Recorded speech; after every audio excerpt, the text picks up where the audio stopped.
Were there any particular stories or individuals that you discovered during your research that were especially surprising to you, or that you couldn't include? Was there anything that you were like, oh, like I would love to, but this is a bit too dangerous for the film?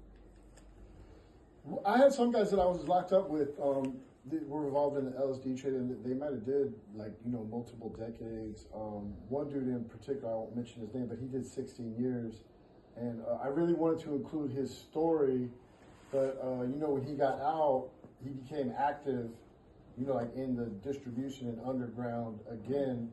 So, obviously, he doesn't want to be in an LSD film because he's actively distributing LSD. So I would say his story, maybe one day, if he ever retires, because he has a really cool story. Oh, and the other two people that really made a big impression on me is, Roni Stanley, who is Owsley Stanley's partner and Starfinder's mom.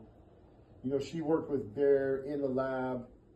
She even got busted with him a couple of times, but he did the right thing as a man. He always took the rap and said, the women, were just there as girlfriends. They weren't doing anything. So I formed a really close relationship with her. She's like my aunt.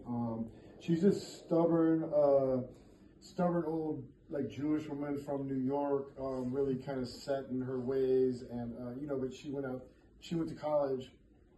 Berkeley and stuff like that. So just really, really, really smart, educated, intelligent woman. But, she was executive producer, but, we had a lot of arguments, about the content, not like mean arguments, but, creative, because she was very opinionated, because, she was actually there. So she would tell me, well, you got this right, you got this wrong, this has to be like this. And it's funny because there was this big thing, because I only knew, because I came around the scene in the late 80s. And everything was like blotter paper. And we had this access through the guy, Mark McLeod, who runs the Blotter Barn, where we recorded all the interviews. He gave us access to all these digital images of his blotter paper. So I was having my editor throw in all this blotter paper. And she was really against that, because she was like, Bear didn't like blotter paper. It's not a good medium for the LSD. And back then, we didn't use blotter paper, because blotter paper was more came around in the 80s. Right. So, but I had no idea. I had no idea as well. Yeah, so she really made this big point. So then, I had to go back to my archivist, and we had to find a bunch of pills and tabs. And because she told me they would make them on these tablature machines and tab them out. And there was just not a lot of archival footage, of this type of stuff, or these tablature machines. So, so like I said, we did the best we could, and some we did with animations, but that was something I had no idea. And she was really strong. She's like, you get this blotter paper out of here. She's like, Bear hated blotter paper. So sometimes some things I would go with her on. Yeah. And the other person that had a really big impact on me in the filming of this was Carolyn Mountain Girl Garcia, who was, she was one of the original Merry Pranksters.